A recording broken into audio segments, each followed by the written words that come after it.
नमस्कार। देश और दुनिया की तमाम फटाफट खबरों में आपका स्वागत है। खबरों के लिए आपसे निवेदन कि यदि आपने हमारे चैनल को सब्सक्राइब नहीं किया तो कृपया करके आपके अपने चैनल को सब्सक्राइब कर लें। आप सब्सक्राइब करते हैं तो हमें हिम्मत होती है सही और सच्ची खबरें आप तक पहुंचाने की, वरना मीडिया में किस तरह की खबरें आपको पेश की जाती है यह आप भली भांति जानते हैं। तो क्या है आज की बड़ी खबर? जी हाँ, राम मंदिर चढ़ावा चोरी, ट्रस्ट महासचिव चंपत राय का इस्तीफा, ट्रस्टी अनिल मिश्रा की छुट्टी, चंपत के ड्राइवर टिन्नू समेत 8 हुए गिरफ्तार। बड़ी खबर, अयोध्या राम मंदिर चढ़ावा चोरी मामले में श्री राम जन्मभूमि तीर्थ ट्रस्ट के महासचिव चंपत राय और ट्रस्टी डॉक्टर अनिल मिश्रा ने इस्तीफा दे दिया है। सूत्रों के अनुसार मंदिर निर्माण प्रभारी गोपाल राव को भी मंदिर की व्यवस्था से बाहर कर दिया गया है। चंपत के पास पूरे मंदिर की जिम्मेदारी थी। राय के बाद ट्रस्टी अनिल और गोपाल राव की मंदिर व्यवस्था में बड़ी भूमिका थी। चढ़ावा चोरी मामले में गुरुवार देर शाम ट्रस्ट के सदस्य कृष्ण मोहन की शिकायत पर पहली एफआईआर दर्ज कराई गई थी। इसके बाद रामशंकर यादव और टिन्नू समेत 8 आरोपियों को गिरफ्तार किया गया, लेकिन इनमें चंपत राय, डॉक्टर अनिल मिश्रा समेत अन्य बड़े पदाधिकारियों के नाम नहीं है। इनमें विपक्षी भी जबरदस्त तरीके के हमलावर थे। राज्यसभा सांसद संजय राउत ने शुक्रवार को एक्स पर पूछा कि राम मंदिर के लिए उद्धव की दान की हुई 4 किलो चांदी की सिल्लियां कहां गई? अब जवाबदेही तय करने का समय आ गया। वहीं अरविंद केजरीवाल ने पूछा था कि रामलला के दर्शन की, कहा जिन्होंने महापाप किया है उन्हें कड़ी सजा मिले। एफआईआर दिखावा बड़े लोगों को बचाने की कोशिश हो रही है। वहीं कांग्रेस सांसद ने अयोध्या राम मंदिर में चढ़ावा चोरी के मुद्दे को संसद के मानसून सत्र में उठाने की बात कही। उन्होंने कहा कि देश के सबसे बड़े मुद्दों में से एक है, हम इस मुद्दे को नहीं छोड़ सकते। करोड़ों श्रद्धालुओं की भावनाएं आहत हुई है। ट्रस्ट खुद सवालों के घेरे में, सरकार को इस पर जवाब देना होगा। वेनेजुएला में गुरुवार को 7.2 और 7.5 तीव्रता के 2 भूकंपों से तबाही मच गई। पूरे देश में हजारों लोगों के लापता होने की खबर है। वहीं कई लोगों के अभी भी मलबे में दबे होने की आशंका है। रेस्क्यू टीम ने ढह चुकी इमारत की छत को तोड़कर एक नवजात बच्चे को सुरक्षित बाहर निकाला। मलबे के नीचे दबी एक गर्भवती महिला ने बच्ची को जन्म दिया था। राजधानी काराकस में एक इमारत के ढहने का वीडियो वायरल हो रहा है। इस दौरान बिल्डिंग भर कर ढहने लगी तो अंदर मौजूद लोग जान बचाने के लिए सीढ़ियों से भागते हुए बाहर निकलने लगे। ईरान ने आरोप लगाया कि अमेरिका और इजरायल के ईरान पर हुए हमले में साथ देने वाले नाटो मेंबर देशों को इसके लिए जवाबदेह ठहराया जाना चाहिए।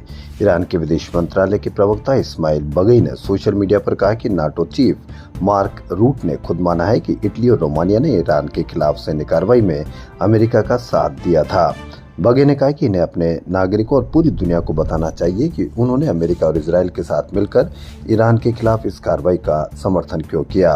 वहीं हॉर्मुज स्ट्रेट में कॉमर्शियल जहाज पर किसी अज्ञात प्रोजेक्टाइल यानी हमलावर हथियार से अटैक हुआ। ब्रिटेन की यूके मैरीटाइम ट्रेड ऑपरेशंस यानी UKMTO ने इसकी जानकारी दी है।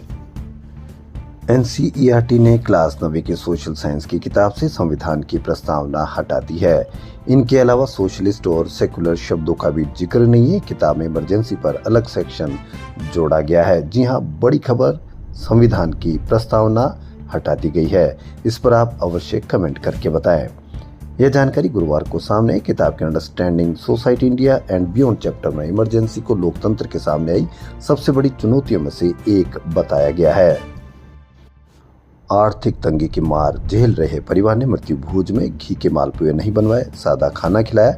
इससे समाज के लोग इतने नाराज हुए कि इनका हुक्का पानी बंद करने का फरमान सुना दिया। इस गरीब परिवार का समर्थन करने वाले 42 अन्य परिवारों पर भी यही तुगलकी फरमान लागू किया गया। अब परिवारों को न दुकानदार राशन दे रहा है, न ही कुएं से पानी भरने दिया जा रहा। पंचों की बंदिशें यहीं नहीं रुकी। पीड़ित परिवारों के घरों में मेहमान के आने और उनके किसी रिश्तेदार में जाने पर भी पूरी तरह से रोक लगा दी गई है। यह पूरा मामला राजस्थान के सिरोही के बरलूट थाना इलाके के मंडवारिया गांव का है। पीड़ित परिवारों ने अब जिला कलेक्टर से शिकायत की है और शिकायत पर इनको कड़ी से कड़ी सजा मिलनी चाहिए, ताकि आने वाले समय में इस तरह के पाबंदियां लगाने पर किस तरह से इनको समर्थन देने वाली बात है वो सोचने पर भी इनको डर लगे। इतनी कड़ी से कड़ी सजा दी जानी चाहिए। मध्य प्रदेश के रतलाम जिले में गुरुवार रात ताजिया हाई टेंशन बिजली लाइन से टकरा गया। करंट की चपेट में 10 से अधिक लोग आ गए। इनमें से 3 की मौत हो गई जबकि 7 लोग घायल हैं। घायलों में 5 की हालत गंभीर है। सभी को अलग अलग अस्पतालों में भर्ती कराया गया। घटना पीपलोदा के हथनारा गांव की है। मध्य प्रदेश के कर्नाटका सरकार ने एक बड़ा आदेश निकाला। बिना सहमति निजी फोटो वीडियो शेयर करने पर होगी जेल। सरकार ने लागू किए नए नियम। तो बड़ी खबर कर्नाटक सरकार की। कर्नाटक सरकार ने एक बड़ा और ऐतिहासिक फैसला लिया है। अब राज्य में किसी भी व्यक्ति की निजी या अंतरंग तस्वीरें और वीडियो उसकी मर्जी के बिना साझा करने पर पुलिस को बिना किसी देरी के FIR दर्ज करनी होगी। गृह मंत्री प्रियंक खड़गे ने इस संबंध में पुलिस को कड़े निर्देश दिए। उन्होंने कहा कि ब्लैकमेल, सेक्सटॉर्शन जैसे साइबर अपराधों के खिलाफ पुलिस को अब और भी ज्यादा सख्त होना होगा। गृह मंत्री ने स्पष्ट किया कि निजता का अधिकार संविधान के अनुच्छेद 21 के तहत एक मौलिक अधिकार है।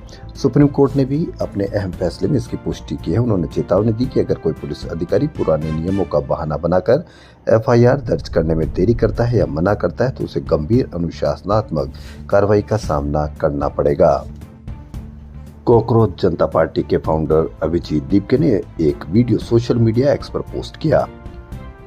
व्हाइट बोर्ड पर मैसेज लिखने के बाद CJP फाउंडर ने कहा कि धर्मेंद्र प्रधान, आपको जन्मदिन की बहुत बहुत शुभकामनाएं। कृपया इस्तीफा दे दीजिए।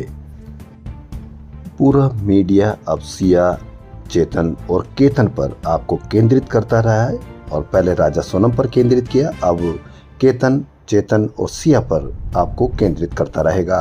पल पल की खबर आपको दिखाएगा, लेकिन पल पल की खबर आपको मीडिया बेरोजगारी की नहीं दिखाएगा। पल पल की खबर आपको मीडिया यह नहीं दिखाएगा कि जब क्रूड ऑयल की कीमतें कम हो गई तो पेट्रोल की कीमतें कब कम होगी। क्रूड ऑयल पर कीमतें कम होने पर कितना फायदा होना चाहिए ये आपको डिस्कस में नहीं बताएगा।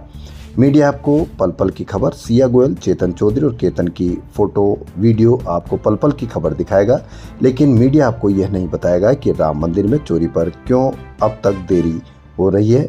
FIR दर्ज करा दी गई, गिरफ्तारी कर दी गई, लेकिन बड़े लोगों पर कब गिरफ्तारियां होगी जो इस षड्यंत्र में शामिल है। तो देश और दुनिया की तमाम फटाफट खबरों में फिलहाल इतना ही। धन्यवाद।